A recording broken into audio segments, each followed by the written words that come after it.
Hi everyone, मेरा नाम ऋषभ है और आज हम लोग इस वीडियो में बात करने वाले हैं state bank of India SBI के बारे में। इसका रीजन बहुत बड़ा है क्योंकि शेयर ऑलरेडी बहुत भारी गिरावट दिखा चुका है और अपने 52 वीक लो के पास है। इवन हम लोग ये कह सकते हैं कि अभी कल ही इसने अपना 52 वीक लो बनाया था। इसी वजह से इस पे बात करनी बहुत जरूरी हो चुकी है क्योंकि गिरावट तो बहुत ज्यादा दिखा चुका है, नए लो बना चुका है 52 वीक और आगे आने वाला समय जो फ्यूचर है वो शायद बहुत ब्राइट दिख रहा है। तो क्या कर सकते हैं हम लोग स्टेट बैंक ऑफ इंडिया यानी कि एसबीआई के शेयर में? क्या हमें इसमें खरीदारी की अपॉर्चुनिटी बनते हुए दिख रही है या फिर अभी थोड़ा सा वेट करना चाहिए? ऑल्दो बाय सेल और होल्ड की रेटिंग भी मैं आपको अपनी तरफ से दूंगा, मैं अपना ओपिनियन आपके साथ शेयर करूंगा। बाकी अगर आप लोग लास्ट तक वीडियो देखेंगे तो आप लोग खुद समझ जाएंगे कि इस शेयर में बाय करना है या फिर नहीं करना है। तो चलिए फटाफट से शुरू कर लेते हैं। State bank of India SBI हमारे देश का सबसे बड़ा बैंक, ऑल्दो आप कहेंगे कि एचडीएफसी, लेकिन जो पीएसयू कंपनीज हैं स्टेट बैंक ऑफ इंडिया ही सबसे बड़ा बैंक माना जाता है। तो फिलहाल बात करते हैं इसकी करंट प्राइस की। तो अगर हम इसके करंट प्राइस की बात करें तो लगभग 725-26 के आसपास ट्रेड होते हुए आज नजर आएगा। आज का प्राइस बता रहा हूं। इसके बाद अगर हम लोग इसके 52 वीक लो की बात करें तो शायद 711.55 इसने कल बनाया था अपना 52 वीक लो और जो करंट प्राइस है वो भी 52 वीक लो के बहुत नियर अबाउट है, बहुत पास में। इसके बाद 52 वीक हाई की अगर हम बात करें तो 912 का इसका 52 वीक हाई है और जो कि इसने अभी हाल फिलहाल कुछ महीने पहले ही बनाया था। तो अब बताते हैं कि इसके बाद से लगातार इसमें गिरावट जारी है। तो अब इस गिरावट में अगर आप पाएंगे कि इसकी करंट प्राइस और इसके 52 वीक जो हाई है इसका, उससे ये 20% के आसपास नीचे गिर चुका है और इससे ज्यादा नीचे ऐसा नहीं कि नहीं गिर सकता, पर अभी तो बहुत बड़ी गिरावट ही मान के चलेंगे। उसके अलावा अगर आप देखेंगे कि निफ्टी 50 और बैंक निफ्टी कितना गिरे हैं, निफ्टी 50 करीब 13% से गिरा है और बैंक निफ्टी करीब 11% से गिरा हुआ है। तो उसको देखते हुए तो मुझे लग रहा है कंपैरेटिवली कि फिर भी स्टेट बैंक ऑफ इंडिया यानी कि एसबीआई ठीक ठाक गिरा है, लेकिन इससे भी ज्यादा अदर जो स्टॉक्स हैं वो इससे बहुत बहुत ज्यादा गिर चुके हैं और आप सबके पोर्टफोलियो में ऐसे स्टॉक्स होंगे जो 40-40% से डाउन है इस समय पर। तो इस हिसाब से पता चलता है कि स्टेट बैंक ऑफ इंडिया एक मजबूत स्थिति में है। उतनी भारी गिरावट का सामना इसको नहीं करना पड़ा है जितने बाकी शेयर मार्केट के स्टॉक्स को करना पड़ा है। तो आगे बता देता हूं आपको कि अभी हाल फिलहाल ये बता चुका हूं आपको कि 20% नीचे है। तो क्या इसमें खरीदारी का मौका बन सकता है वो तो मैं आपको बताऊंगा बाद में, लेकिन पहले मैं आपको बताता हूं कि इसकी पूरी की पूरी सिनेरियो को, इसकी चीजों को एक्सप्लेन करने की कोशिश करता हूं क्योंकि अभी शेयर मार्केट थोड़ा सा डाउन ट्रेंड में चल रहा है, लेकिन आने वाला जो फ्यूचर है वो बहुत ब्राइट हो सकता है स्टेट बैंक ऑफ इंडिया के लिए। तो उसके लिए हमें इसके पहले जानने पड़ेंगे फंडामेंटल्स। तो फंडामेंटल्स बहुत प्यारे हैं, इतने प्यारे लगे मुझे इसके फंडामेंटल्स क्योंकि देखिए स्टेट बैंक ऑफ इंडिया, वैसे तो बहुत सारी कंपनीज ऐसी मिलेंगी आपको जिसके फंडामेंटल्स अच्छे होंगे, तो उन्हीं में से एक है ये state bank of India. Fundamental उठा के देखेंगे तो पी सबसे पहले नजर हमारी किस पे जाती है? पी पर जाती है कि पी भाई कितना है, सस्ते वैल्यूएशन पर मिल रहा है या फिर महंगा मिल रहा है। तो पी इसका है इस समय पर 8.19 और अगर हम लोग इसके इंडस्ट्री के पी यानी कि बैंकिंग सेक्टर के पी की बात करें तो 12.08 है, यानी कि ये कंपैरेटिवली 1/3 सस्ता है। ठीक है, 33% सस्ता मिल रहा है आपको जिस हिसाब से पी दिखा रहा है उस हिसाब से।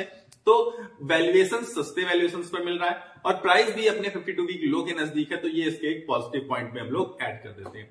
इसके बाद अगर हम लोग बात करेंगे बुक वैल्यू की, तो बुक वैल्यू इसकी करीब 507.18 है, जो कि अपने बुक वैल्यू के बहुत ज्यादा नियर अबाउट आकर खड़ा हो चुका है। 722-24 पे है ये समय और इसकी जो बुक वैल्यू वो भी 507 है। तो बुक वैल्यू के बहुत नजदीक आता जा रहा है। अगेन फिर से हम इसकी पॉजिटिव बात में करेंगे क्योंकि मैंने आपको पहले बताया था कि फंडामेंटल्स इसके बहुत प्यारे हैं। नेक्स्ट मैं आपको बताऊंगा कि इसी फंडामेंटल में एक डिविडेंड है। डिविडेंड भी कंपनी प्रोवाइड करती है क्योंकि सारी पीएसयू कंपनीज मोस्टली डिविडेंड के लिए जानी जाती हैं। तो कंपनी डिविडेंड प्रोवाइड करती है और करीब तकरीबन 2%, अगर हम एग्जैक्ट वैल्यू की बात करें तो 1.88% का डिविडेंड प्रोवाइड करती है, जो कि इसके अगेन पॉजिटिव चीज में आती है। इसके फंडामेंटल्स आप उठा के देखेंगे तो सब कुछ ही पॉजिटिव पाएंगे, कुछ भी निगेटिव जैसा नहीं मिलेगा आपको। इसके बाद मैं आपको बताऊंगा इसका Q3 का रिजल्ट कैसा था, क्योंकि हम सबको पता है कि रिजल्ट का बहुत बड़ा इंपैक्ट पड़ता है शेयर मार्केट में और शेयर प्राइस पर भी बहुत धुआंधार एक्शन देखने को मिलता है सिर्फ और सिर्फ रिजल्ट की वजह से। ऑल्दो हम कहेंगे कि इस समय पूरी की पूरी मार्केट ही गिरावट की ट्रेंड में है तो इसलिए गिरा होगा, लेकिन फिर भी Q3 के रिजल्ट जान लेते हैं कि क्या कुछ है। तो क्वार्टर 3 के रिजल्ट जब आप उठाकर देखेंगे तो रेवेन्यू इंक्रीज हुआ है, चाहे आप क्वार्टर ऑन क्वार्टर बेसिस पर देखेंगे या फिर आप ईयर ऑन ईयर बेसिस पर देखेंगे। पर अगर हम लोग प्रॉफिट देखेंगे तो ईयर ऑन ईयर बेसिस पर तो बहुत अच्छा बढ़ा है, बहुत अच्छे परसेंटेज से बढ़ा है, लेकिन क्वार्टर ऑन क्वार्टर बेसिस पर स्लाइटली थोड़ा सा डिक्रीज होते हुए नजर आया है, थोड़ी सी गिरावट है प्रॉफिट में, पर बहुत मेजर गिरावट नहीं है, तो चिंता की बात नहीं है, चिंता बिल्कुल मत करिएगा।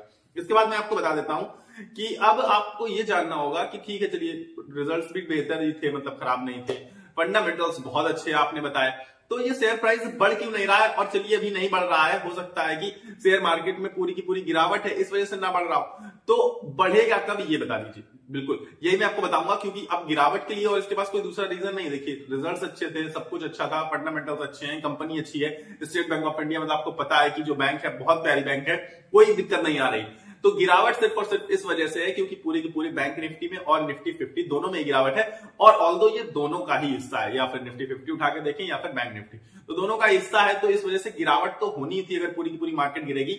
लेकिन मेजर क्वेश्चन ये नहीं है कि गिरावट क्यों हो रही है, कितनी होगी, मेजर क्वेश्चन ये है, बड़ा क्वेश्चन, कि उठेगा कब तक शेयर प्राइस इसका उठना स्टार्ट करेगा, क्योंकि इस समय काफी ज्यादा नीचे आकर खड़ा हो चुका है।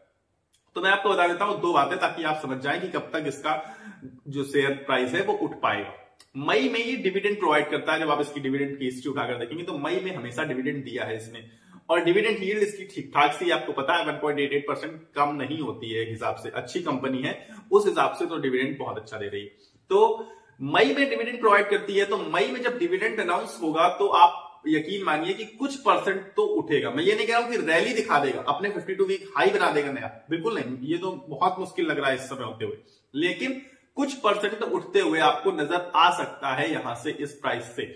उसका रीजन है कि जब डिविडेंड कंपनी अनाउंस करती है तो सारे लोग डिविडेंड को पाने के लिए, क्योंकि आपको अगर मान लीजिए आपने अभी रख लिया अपने डीमैट अकाउंट में, बाई करके रख लिया स्टेट बैंक ऑफ इंडिया को, तो आपको 1.88% आराम से मिल जाएगा, भले आपको रिटर्न बहुत बेहतर ना दी हो कंपनी ने। तो लोगों को वो डिविडेंड चाहिए, इसकी वजह से लोग क्या करेंगे, कैश करने की कोशिश करेंगे, बाई करेंगे स्टेट बैंक ऑफ इंडिया में। तो जब बाइंग होगी तो ऑटोमेटिकली शेयर प्राइस इंक्रीज करेगा, रैली नहीं आएगी, पर 4-5% यहां से उठते हुए दिख सकता है आपको मई तक, मैं इतना बता रहा हूं, मतलब एक बहुत लोवेस्ट लेवल पर लेके चल रहा हूं। और अगर सब कुछ ठीक हो गया, दूसरा तो कारण ये कि मई में जब डिविडेंड अनाउंस करेगी तो थोड़ा सा बढ़ेगा स्टॉक प्राइस, लेकिन अगर सब कुछ ठीक हो गया, सब कुछ बेहतर हो गया और शेयर मार्केट ने ही ऊपर उठना स्टार्ट कर दिया, पूरी की पूरी मार्केट ऊपर उठेगी, तो स्टेट बैंक ऑफ इंडिया यानी कि एसबीआई भी ऊपर उठने लगेगा और बहुत अच्छा ऊपर उठेगा। हो सकता है कि तब जरूर एक नया 52 वीक हाई आपको ये बनाता हुआ दिखाई पड़े। तो ये सारी चीजें थी जो मैं आपको बताना चाहता था स्टेट बैंक ऑफ इंडिया के बारे में। तो मैंने आपको यही बता दिया कि कब तक उठने के इसके चांसेस हैं, और अभी फिलहाल गिर रहा है, लेकिन बहुत बड़ी अब गिरावट के भी चांसेस नहीं नजर आते हैं, उसको भी थोड़ा सा एक्सप्लेन कर देता हूं क्योंकि वीडियो को बहुत ज्यादा लंबा नहीं करते। तो इस समय गिरावट के चांसेस उसमें कम होते हुए इसलिए नजर आएंगे क्योंकि इस समय लोगों की जो रुचि है वो बैंकिंग सेक्टर में ज्यादा है कंपैरेटिवली स्टॉक मार्केट के। उसको अभी एक्सप्लेन करता हूं। स्टॉक मार्केट के रिटर्न्स आप उठाकर देखिए, 1 ईयर में negative return, 6 month negative return, 1 month negative return, 1 week negative return, सब कुछ निगेटिविटी छाई पड़ी है पूरे 1-1.5 साल से। ठीक, अब लोगों की जो रुचि है वो कम होते हुए नजर आएगी, क्योंकि ऑल्दो आप जाके अगर बैंक में जाएंगे स्टेट बैंक ऑफ इंडिया में, तो अगर सीनियर सिटीजन में जाएंगे 7.5% के आसपास आपको मिल जाएगा रिटर्न एफडी में। तो 7-7.5% का अगर रिटर्न मिल रहा है आपको घर बैठे बिना किसी रिस्क के, कोई रिस्क नहीं होता उसमें, ठीक है, एफडी में आपको पता है, हालांकि ऑल्दो आप पूरा जब पढ़ेंगे तो पाएंगे कि 5 लाख के ऊपर रिस्क है, लेकिन फिर भी लगभग रिस्क फ्री आप बैंक में पैसा डाल के 7-7.5% आसानी से अर्न कर सकते हैं।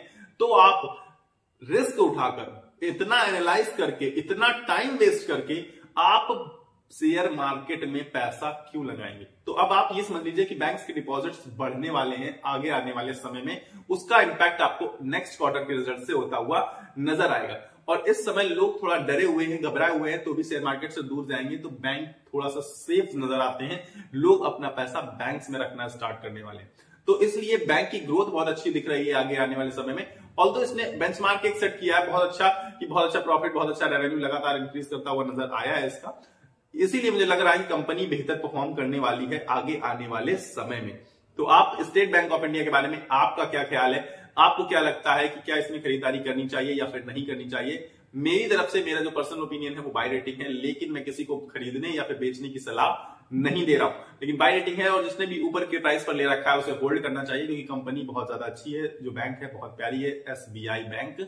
और अभी भी 52 वीक लो के नजदीक आने की वजह से, बुक वैल्यू के लो आने के नजदीक में, और अच्छा खासा डिविडेंड प्रोवाइड करने वाली है, जो कि सिर्फ मई में है, यानी कि 2 से 3 महीने के बाद आपको बेहतर डिविडेंड भी मिल जाएगा, और उस समय तक शेयर प्राइस थोड़ा बहुत, मैंने आपसे बताया जैसा कि 4-5% शायद उठ भी जाए। तो अगर इसमें रिटर्न मिल रहा है आपको, तो मेरे हिसाब से बहुत ही बेहतर चीज है। तो स्टेट बैंक ऑफ इंडिया में आपकी क्या राय है? आप अपनी राय जरूर से जरूर मुझे कमेंट बॉक्स में बताइएगा।